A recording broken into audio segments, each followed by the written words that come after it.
बिस्मिल्लाहिर्रहमानिर्रहीम। अस्सलामु अलैकुम वरहमतुल्लाह वबरकातुह। प्यारे दोस्तों, कैसे हो? उम्मीद करते हैं कि आप ठीक होंगे। अल्हम्दुलिल्लाह हम भी ठीक हैं।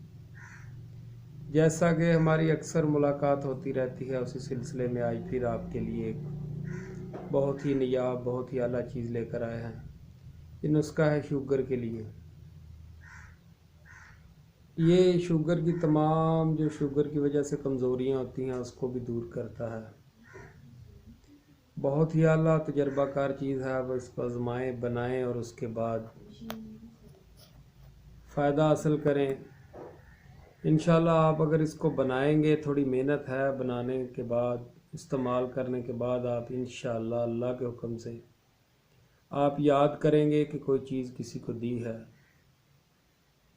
ये हमारे दुआ खाने का एक माया नाज नुस्खा है। हमने सोचा कि दोस्तों को ये शेयर कर दें, क्योंकि आजकल शुगर की वजह से लोग बहुत ज़्यादा परेशान हैं। इस नुस्खे का कमाल है कि ये लबलबा भी पैदा करता है।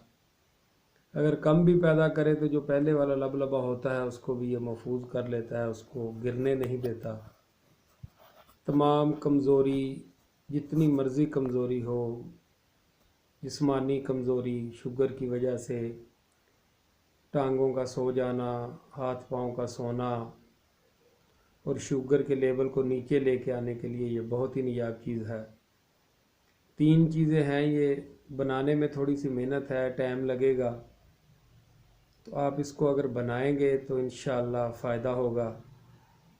तो करना आपने क्या है, आप ऐसा करेंगे कि 1 पाव आपने लेना है चास्कू।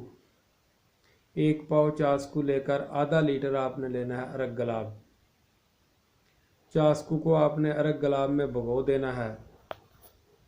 1 पाव चास्कू लेकर आधा लीटर अरग गुलाब लेकर उसमें आपने भिगो देना है। चास्कू भी अच्छा साफ़ सुथरा लें और अरग गुलाब जो है वो भी आप किसी अच्छी कंपनी का, आफ्ताब वगैरह का, करछी वालों का लें, हमदर्द वालों का लें। अच्छा जो है वो आपने लेना है। इसको आप भिगो के छोड़ दें। कोशिश करें कि मिट्टी के बर्तन में भिगोएं।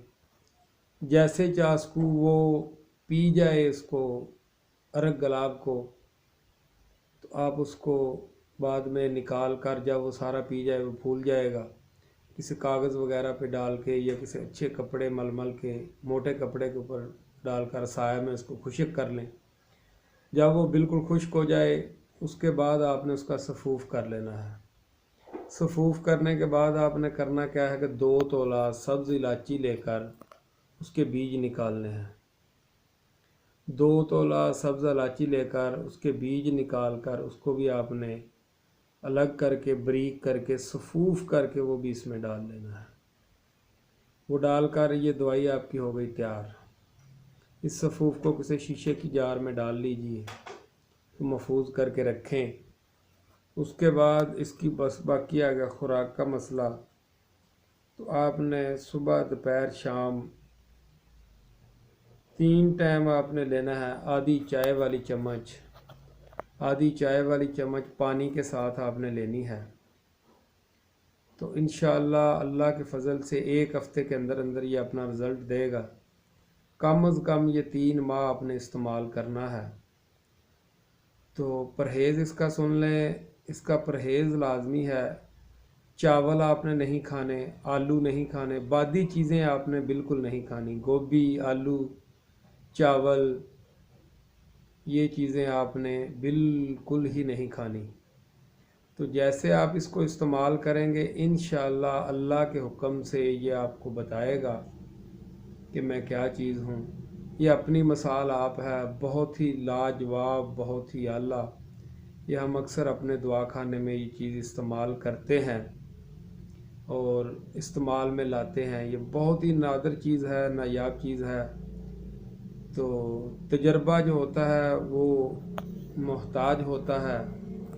जैसे आप इसका तजर्बा करेंगे, बनाएंगे, खाएंगे, फिर आपको इंशाअल्लाह पता चलेगा कि ये क्या चीज़ है। तो मैं बार बार एक ही चीज़ दोहरा रहा हूँ कि आपने परहेज़ लाजमी करना है। इसके दौरान आपने चावल, आलू آلو گوبھی وغیرہ جو بادی چیزیں ہیں ان کا پرہیز آپ نے کرنا ہے۔ پراٹھا بھی نہ کھائیں، تلی ہوئی چیزوں سے بھی پرہیز کریں۔ اگر آپ پرہیز کریں گے تو انشاءاللہ العزیز ایک ہفتے کے اندر اندر یہ آپ کو بتا دے گا کہ میں کیا چیز ہوں۔ تو 3 ماہ مسلسل استعمال کرنے سے آپ کی شوگر سے آپ کی جان چھوٹ جائے گی۔ اللہ نگہبان، انشاءاللہ پھر ملیں گے، دعاؤں میں یاد رکھیے گا۔